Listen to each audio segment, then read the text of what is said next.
Like and subscribe and click the bell icon to get new video updates. Mother tells Tasmania's Child Abuse Commission of Inquiry of feeling ignored, belittled by Launceston Hospital staff. A mother phoned Tasmania's Child Safety Service because she said she did not know who else to call when she was increasingly worried about what was happening to her daughter at the Launceston General Hospital. Angela gave evidence to the Commission of Inquiry into the Tasmanian government's responses to child sexual abuse in institutional settings on Tuesday. Content warning: this story contains details that may cause distress. She told the Commission her daughter, Lillian, who has a disability and is non-verbal but able to communicate, was a vibrant people person, whose life was changed forever when she spent time in the children's ward at the LGH in 2018 when she was about 11 years old. It was the same ward where paedophile nurse James Geoffrey Griffin worked for years. Angela said Lillian started acting strangely around Griffin. When I asked him about a rash that had started, he wanted to see it, and then, when I slightly pulled her nappy down, he's come over and he's tapped her with his hand and said, "She'll be right." Angela said Griffin was touching Lillian on the vagina and did not make any attempt to communicate with her. She also said hospital staff generally did not attempt to communicate with Lillian. She said when she told Griffin that Lillian was able to communicate, he was very shocked.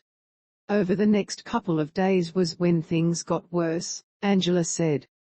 I turned up the next day and she was screaming in her bed, sweating.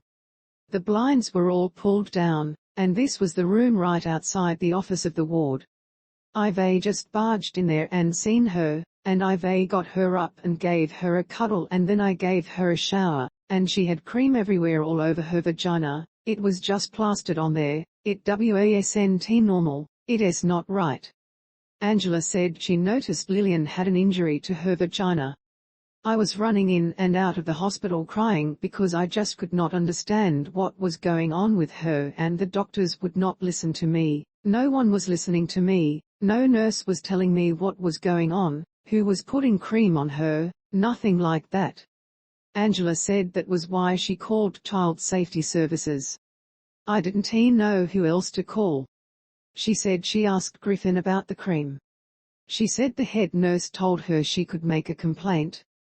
She said she could give me a form to put in, and that is what she did, and she told me she was going to take complaints, but whether or not it happened, I have no idea. Angela said no one had ever followed up with her, and she felt that the hospital staff looked down on her because she was a single parent. They called me at one stage, "Oh, the girl with the youth boots, you know, that is how they treated me. They've always been glad to see the back of us for some reason." Angela said Lillian had separation anxiety when she was younger but had been making progress before she went to the LGH in 2018. Now, she said, Lillian was reluctant to go anywhere without her mother, and Angela no longer takes her to the LGH for medical treatment. Instead, she drives to Hobart. Angela said she planned to move. For years, Griffin worked as a registered nurse at the Paediatric Centre at the LGH, the Spirit of Tasmania ferry, and at the Ashley Youth Detention Centre. He died by suicide in October 2019, a month after he was charged with a number of child sexual abuse offences. The first alleged abuses dated back to the early 1980s, and, according to an internal Tasmania Police review, the first allegation against Griffin was made in 2009. Angela said it was a big reality check when allegations of child sexual abuse against Griffin were reported in the media. Everything made sense from our last day at the hospital.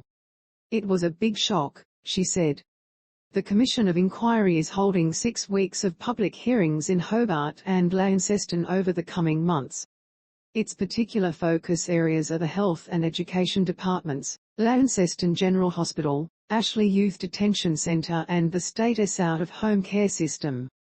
When asked what message Lillian would have for the Commission, Angela said that everyone's got a voice and you've just got to listen. People have to listen. Names have been changed.